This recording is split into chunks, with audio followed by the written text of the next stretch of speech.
Hello, good morning friends and welcome to the pre-market session. Yesterday we had European markets closing about 2.5 to 2.75 odd percent, as there was a meeting of the Eurozone leaders, and some section of the market also believed that Greece may actually opt out of the euro currency, and that could invite a lot more volatility in the currency markets, and which is why we had seen a lot of weakness in most of the currencies and even euro was at 2-year low to about 1.257. US markets initially opened down to that apprehension, but since nothing major happened in the eurozone, at least yesterday, there was a subsequent recovery and they ended flat. Also friends, a few important decisions were likely to be taken, like issue of euro bonds and strengthening the investment arm, etc. But nothing concrete came out of that eurozone meet of the leaders. So we believe that till we have some clarity, the market will continue to remain volatile, and the currency market particularly will have some more volatility till we have some kind of a clarity. Back home friends, our market was relatively okay. We are hovering around 4800 levels. The focus clearly is on the rupee, which made an intraday low of about 56.25, 56.30 and then ended around 56. So people are worried that where exactly rupee would settle, because any major investment that may come through, the rupee stability would be an important factor that they would be watching out for. On that note, let me invite Saumil to take us through the technical levels and outlook for the market. Hi Saumil, good morning.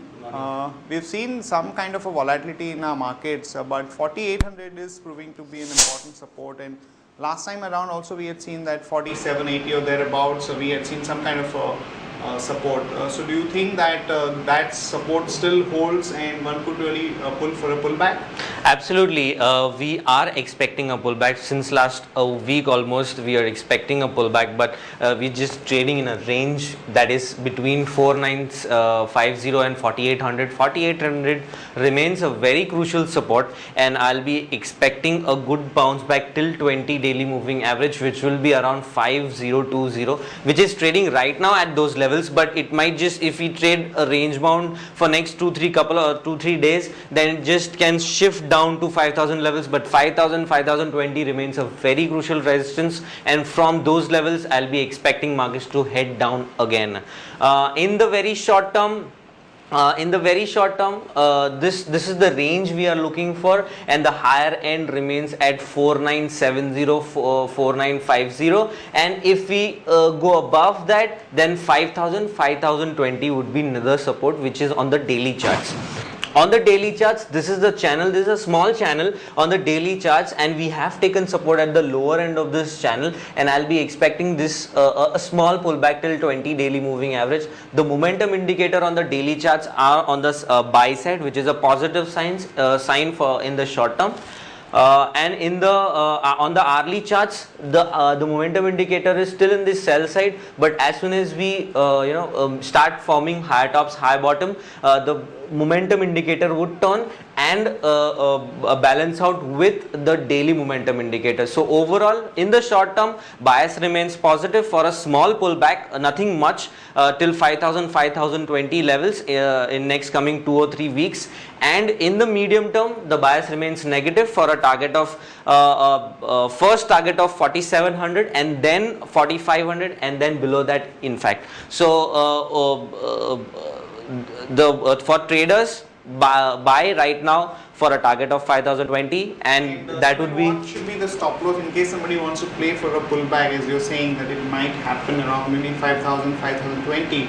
So what should be the stop loss level? The range, the lower end of the range, which is around 4780, that will be a very crucial level. If we close below that, on the in fact on the hourly charts also, even if we close below that, then the acceleration on the downside will start again. That means the risk reward is much favorable. Much favorable, absolutely. Maybe about 30-40 points, exactly. So we can take a risk around these levels and go long for 5000 levels, 5020 levels, and if we close below 4780, book your losses and go short again. Okay, and any other trading opportunities that you have spotted?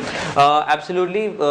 We have this gale right now, which is forming higher tops, higher bottom, which has completed a 5-wave decline, formed an ending diagonal pattern on the last wave, and it is trading above 20 daily moving average. The momentum indicator is on the buy side. So overall, the bias remains positive on this, and I'll be expecting 355, 345, and 355 levels in a very short term. That will just be a pullback. The support would be 321 and 311.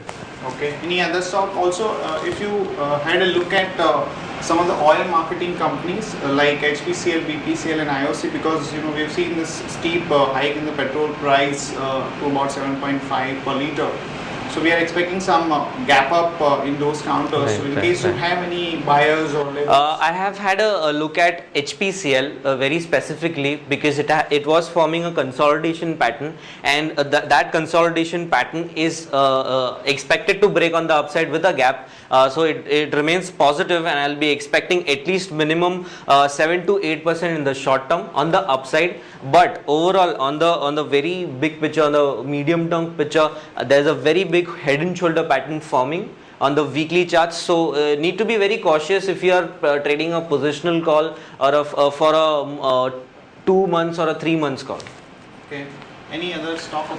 The second stock would be Wipro. It has been falling. The medium term remains negative, but in the short term, the support remains at the lower end of this channel, and I'll be expecting at least a 20 daily moving average, which will be around 392 or 400 levels, which are its crucial resistance levels. Over there, I'll be expecting the trend to change again to down.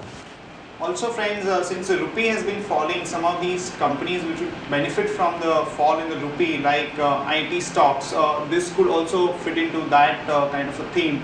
So with a very interesting risk reward, one could really play for a pullback. Friends, in terms of other important news, the petrol price has been hiked by about 7.50 rupees per liter, which was a very steep price hike, and most of the people did not expect this kind of a price hike to come through. Clearly one should play this particular development by buying some of the oil marketing companies like HPCL, BPCL, and IOC. But remember that there is going to be a gap up opening, and the important levels to watch out for HPCL on the way up are 318. So if it crosses 318 and stabilizes, then one can play for a bigger upside there. BPCL, the important resistance is 742, and in case of IOC, the important resistance is 280.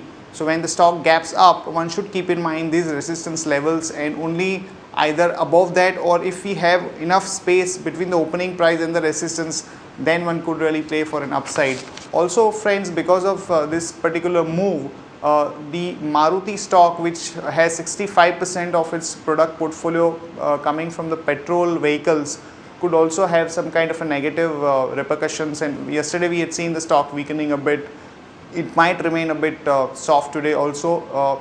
As against that, Tata Motors and Mahindra, which has a larger product portfolio comprising of the diesel vehicles, would remain relatively stable. In terms of results friends, BHEL came out with numbers yesterday, though at the operating level the numbers were okay. What market is really concerned about is the slowdown in the order inflow and the execution. So we believe that overall results have not gone down too well with the market, and the stock may remain relatively subdued. Also friends, some of the other two-wheeler stocks like Bajaj Auto and Hero Honda could also remain under pressure because of the petrol price hike. Also in case of Bharti, market is expecting some kind of announcement, and the stock actually has remained pretty weak. So we think that one can really look at going short in Bharti around an important resistance level of about 285 to 290 levels. That's it from all of us friends. See you tomorrow at the same time.